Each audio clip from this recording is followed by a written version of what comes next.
Welcome to the Unstuck Church podcast, where each week we're exploring what it means to be an unstuck church. If you're a senior pastor, you want to do great things and have a great impact. And great leadership requires delegation. To learn to delegate, though, your first step is a little counterintuitive. You have to identify the things that you can't delegate to anyone else. On this week's podcast, Tony and Amy continue our series on sharpening your executive leadership skills with a conversation on two of the key roles a senior pastor can't delegate. If you're brand new to the Unstuck Church podcast, stop before you listen and go to theunstuckgroup.com/podcast to subscribe to get the episode show notes. When you do, each week you'll get resources to support that week's episode, our leader conversation guide, and access to our podcast resource archive. Again, that's theunstuckgroup.com/podcast to subscribe. Now, before we get into this week's conversation, here's Tony. PlainJoe, a Storyland Studio, partners with churches, nonprofits, faith-based organizations, and educational environments to create unforgettable strategic, digital, and spatial stories that lift the spirit. Through architecture, branding, interior design, website development, themed environments, and more, PlainJoe champions churches as sacred storytellers and collaborates with a wide range of world-changing people and organizations. To learn more about working with PlainJoe's team of down-to-earth specialists, architects, strategists, artists, and problem solvers, visit plainjoestudios.com/getunstuck.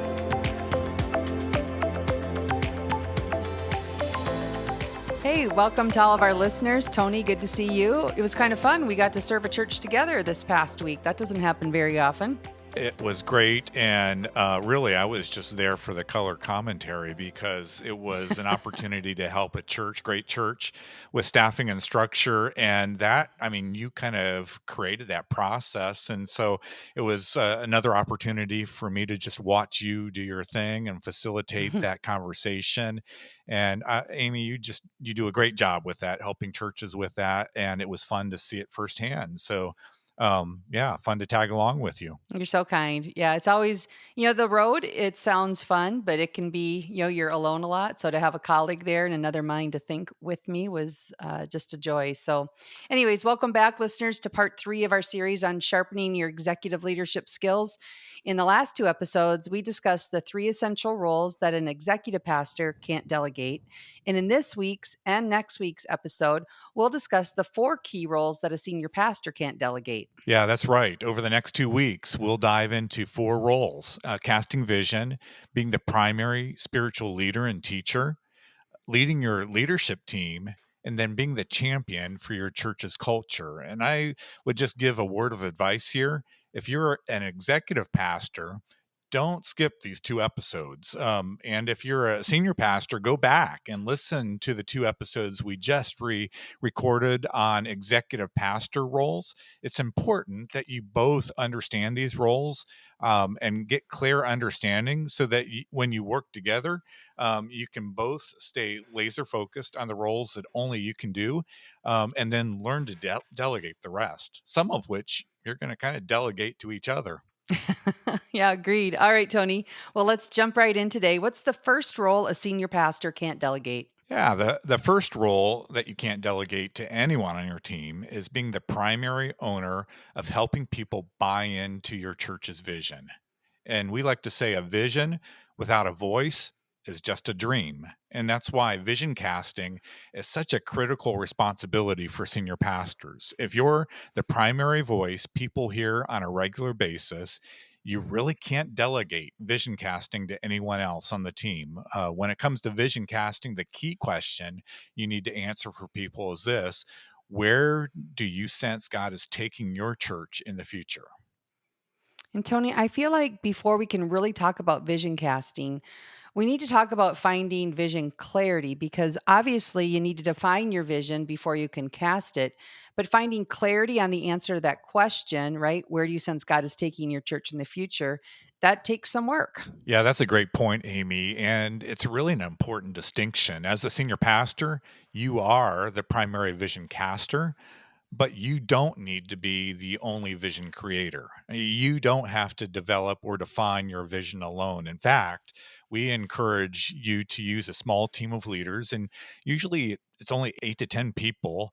And we also encourage you to use a facilitator because it generally doesn't work when a senior pastor tries to both facilitate this vision process and participate in the process.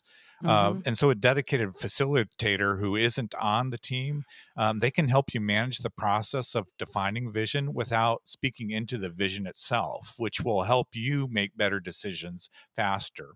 So here's the advantage of having multiple voices participate in this process.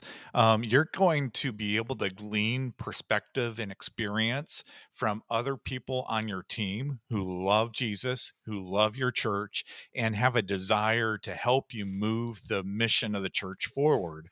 And it used to be, I think a lot of pastors felt the weight of having to Mhm. bring clear vision for the entire ministry. But when you have multiple people that you trust speaking into what that future vision can look like, it really does add power to the direction that you're heading as a ministry, because you're not the only one that's carrying that. Really, you have a team of other leaders that are doing that as well. And Amy, I'm just recalling, this is several years ago. um, I was working with a team kind of facilitating this vision process, but the pastor had just come back from a sabbatical.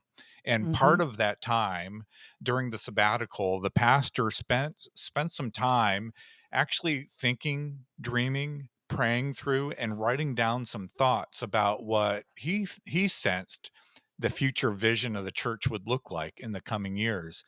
And what was fun is we got together, like I said, soon after he came back from his sabbatical with the entire team. Again, there was probably about ten people in the room. And we spent a good afternoon dreaming together as a team about the future direction of the church. Only the pastor said in this conversation, I just kind of like to sit back and listen to the rest of the team as you're facilitating this process. And so we did that. We went through with everybody but the senior pastor and started to dream about, think about, and actually start to document future vision for the church. And at the end, I had everything mapped out on a dry erase board in front of the entire room. And we just stepped back, and I just asked the senior pastor after we had gone through this work, what do you see? What are you sensing? Does this resonate with you? Are we going in the wrong direction?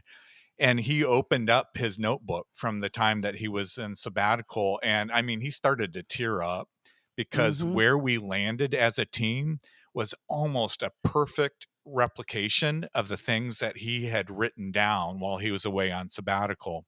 And it's just a reminder for me that God's not just speaking to one person in a Mhm. process like that. Usually, if the team is praying and dreaming and thinking together about this, the Holy Spirit's going to work in every leader's heart and mind. And together, I just think the power of what the team can do together is far stronger than just putting this on the senior pastor's shoulders. So, all of that to say, you got to define the vision first. And it's best to do that with a team before you're in a position to be able to cast that vision to your church. And just one thing I'd add, Tony, it's probably obvious, but when you invite a team into this process, it doesn't mean that you're giving away the decision rights in the vision that God's laid on your heart. Just think of it as people giving you input so that you can make, the final call, the final decisions on vision based on that input and your own leading. So, Tony, I'm wondering as That's you were right. talking, can you dive a little deeper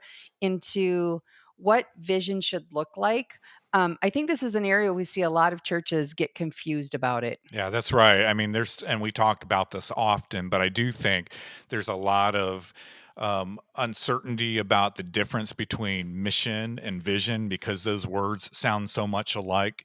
Mhm. Mission really is more about who we are, why we exist, what's our purpose as a ministry. And it's because of that mission that we do what we do every day. And it rarely changes. Sometimes the language we use to talk about mission might change, but once you establish the reason why you exist as a ministry, that probably is not going to change.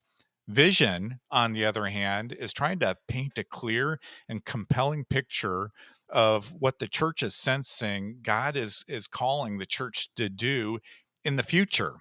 And Hmm. because of that, vision should be bold but realistic. I mean, we're walking a fine line here. On one hand, if you set the bar so low, you don't really need God to accomplish your goals, that vision for the future, and that vision won't compel people. And on the other hand, if the vision is too lofty, people will become demotivated because they won't believe it's achievable. So, because of that, your vision needs to be specific, but not too specific. The right amount of detail, though, provides clarity, but too many specifics can get overwhelming for people and they'll get lost in the weeds. And lastly, it's important that success is clearly defined and measurable. When you reach the end of the vision time, whether it's a 1 year vision, a 3 year vision, a 5 year vision, you should be able to easily assess whether you've accomplished that vision or not. And let me just say, again, to distinguish between mission and vision. Vision is trying to paint this clear picture of where we're sensing God's taking us in the future. And so, because of that, because it's a picture of where we're sensing God's taking the church in the future, we are not there yet. If there's anything in your vision that you are already doing, that's good. That's a good thing. We should have that reflected in our mission, our values, and commonly our ministry strategies. Those things need to be defined as well. But this is something different. This is something that's helping everybody on your team, in your congregation, understand. Okay, we're here today, but God is taking us to this place in the future.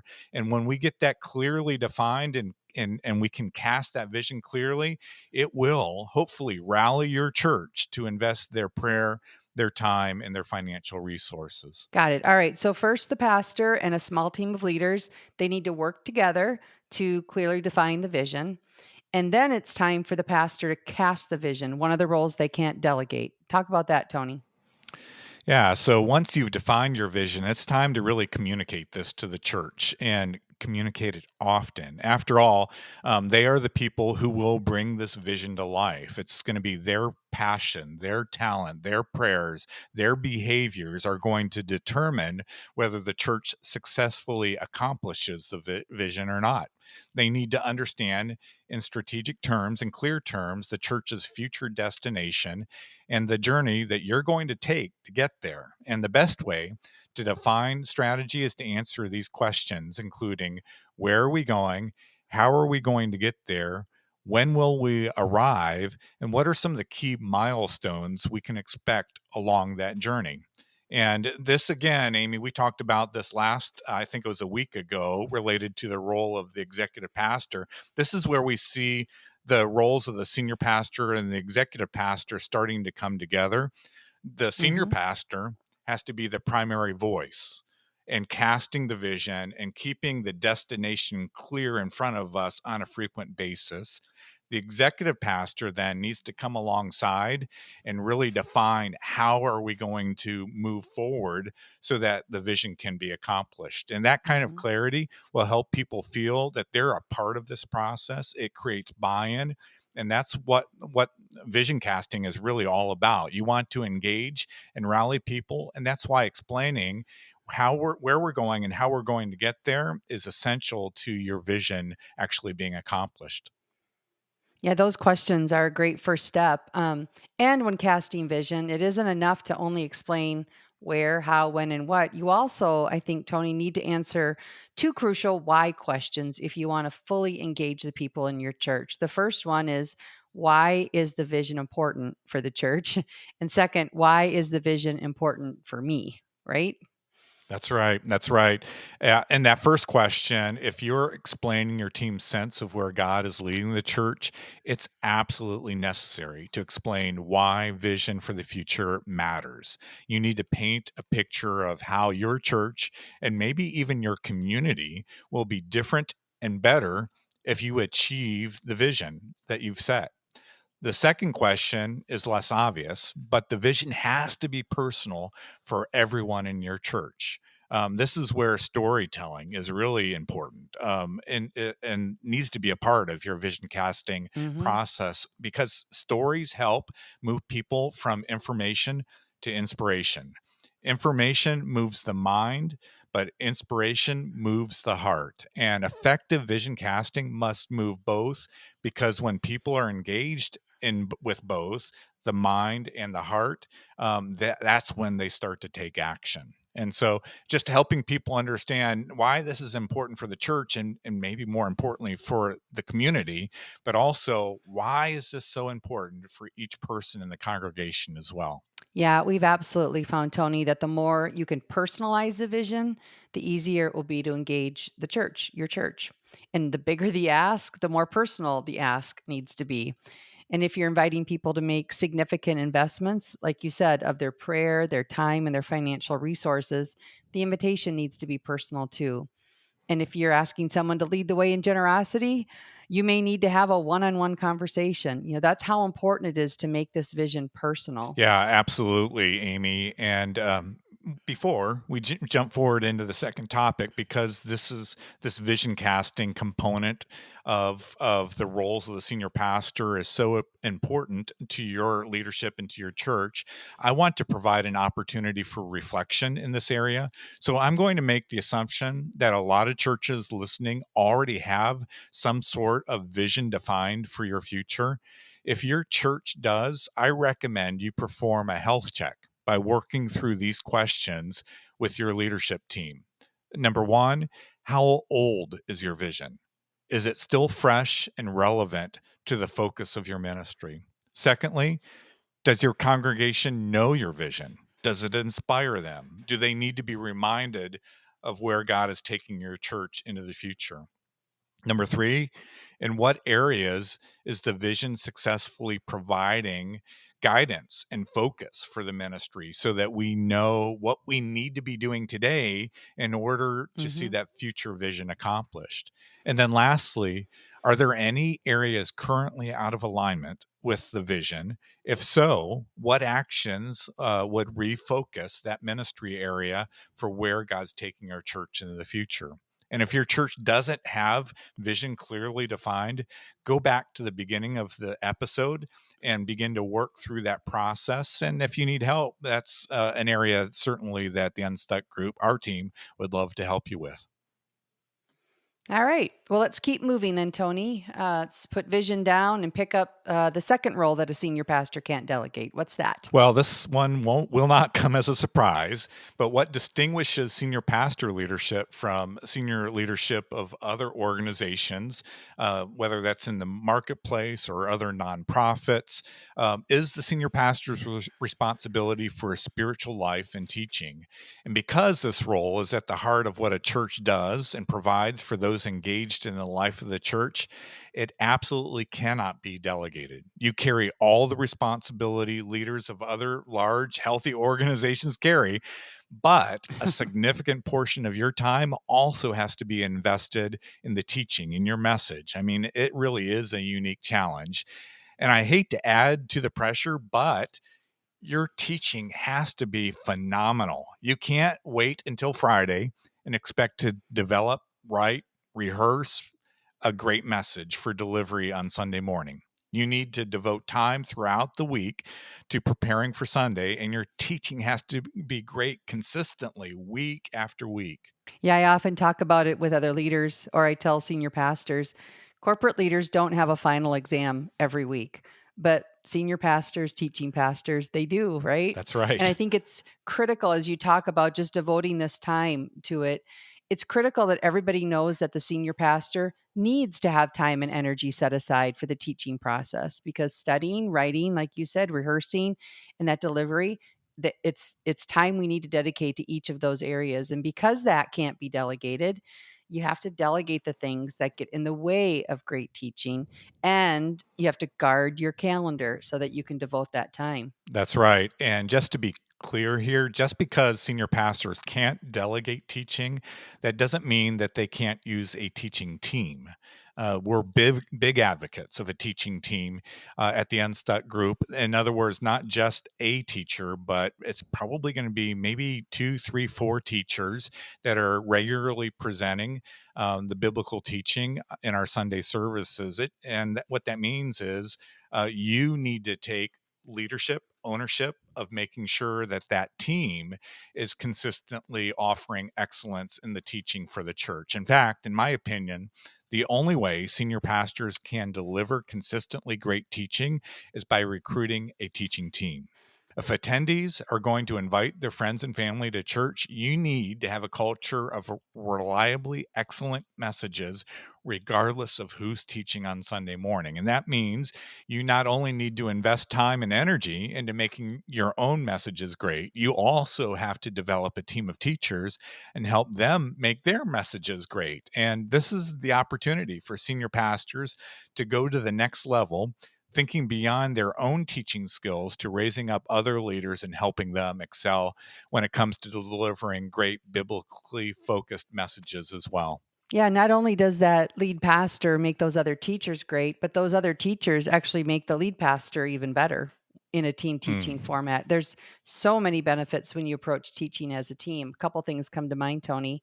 First, it adds some nice diversity to the platform and to the actual teaching, which I think makes your church more relatable to a broader segment of people in your congregation. We had, someone in his 30s, in their 40s, and their 50s, and just that stage of life alone, having three teachers in different stages of life, just made those messages come off the page and reach a broad group. And it also gives each teacher, maybe this is the best punchline, more time to prepare their messages instead of that final exam every week. And when it comes to how you divvy out the weekends, the lead pastor still needs to have the lion's share of messages. But let's just say for a minute we have a teaching team of three, so the lead pastor plus two. You also have to consider how many ups do those other teachers need in order to be getting better and to keep their legs under them as a great communicator. So, somewhere in that range of probably 8 to 12 for each teaching pastor. So you can do the math how Mhm. that weighs out. But Tony, this is where maybe it's my personal coaching. I think when we get beyond three core teachers, when we get to 4 to 5 to 6, while it may increase diversity, I think it starts to dilute the quality and the consistency of that teaching. So just something to think of if you don't have a teaching team today, or if you do have one, some things to consider as you continue to solidify who are the main communicators. That's good advice, Amy. And now at this point, the senior pastors that are listening may be thinking, hey, Tony and Amy, I'd love to have more time to prepare my messages, but I have a lot of responsibility and there are only 24 hours in a day.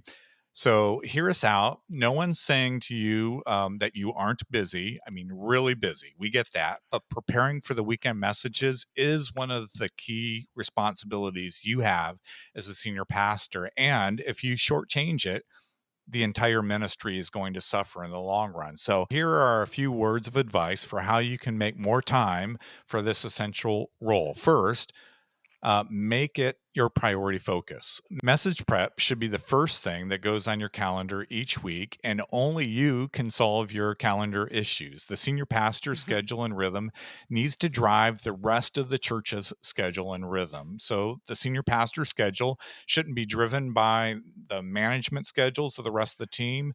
The rest of the team should adapt to what the senior pastor needs to do in order to teach well. And what I would say related to that is, wherever you have the most energy and focus and creativity and desire in your weekly rhythm, give that time to message preparation. use Mhm. use your Mhm. best use your best hours in any given week to your preparation of your message.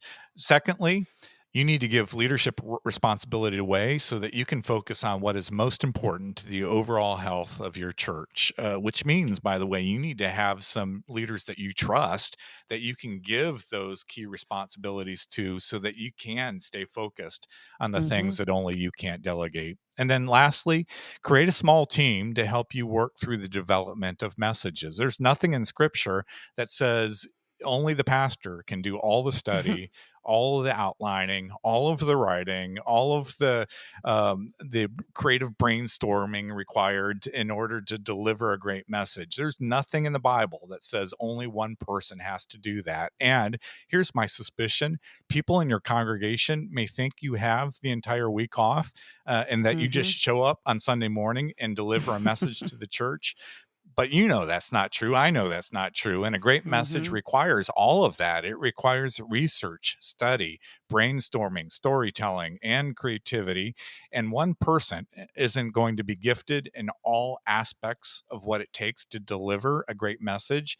And that's why having a development team here really does help. Yeah, and just to get really practical for the pastors out there who this is really a pain point for them, if you're not currently devoting that time and energy we're talking about that's necessary to prepare consistently great messages, here's a couple things you could do to start towards that goal. Just do this work first. First, write down any tasks that take away time and energy that you could use each week to prepare for Sunday. These should be tasks and responsibilities that you can delegate. So don't include anything related to casting vision, leading your leadership team, or championing your church culture. And just as an example, Tony, I've done this with several pastors. One of the things that erodes a lot of their time are meetings with people from their congregation who want their time. And so you can delegate some of those. For those that you can't, I would just say create a block of time on your calendar. Maybe it's 4 hours every 2 weeks or 4 hours once a month. And when that time fills up, that time's filled up. And if someone really wants to meet with you, they'll have to wait until your time opens up. You can do that. You can guard that calendar. Next, after you have this list of things that take away time and energy from your message, just right next to each of those tasks, write down the name of a potential staff member who would be well suited to take that burden or has the potential to do that. And it's not concrete yet, right? We're just brainstorming. So just make your best guess. And then once you have that list, put some meetings on your calendar. The faster you begin to delegate those, the sooner you'll have time to devote to message preparation. Oh, Amy, that's really good. And that's probably a good practice for anyone who's in senior leadership, to help them narrow their focus back to doing only the most important things that they need to be taking responsibility for. I love that. Agreed. Well, Tony, we've covered these first two primary roles today, and we'll discuss the other two next week. But do you have any final thoughts before we wrap up today's conversation? Yeah, we spent a lot of time today talking about casting vision for your church. And if this is a felt need for you right now, which is what we're hearing from a lot of pastors, I invite you to join us for an upcoming webinar on how to sharpen your vision casting skills. We're going to do that on August 24th, and we'll be joined by some special guests who have lived this experience in this area for a conversation to get you re-energized to clarify your church's vision and learn how to successfully rally your congregation around it. So you can learn more about that event and register to secure your spot at the link in your show notes. Well, thanks for joining us on this week's podcast. Like Tony mentioned, if you'd like to register to join us on our upcoming webinar on sharpening your vision casting skills, you can do that by following the link in your show notes. And if you don't yet have the show notes, just go to theunstuckgroup.com/podcast to subscribe. Next week, we're back with another brand new episode. So until then, have a great week.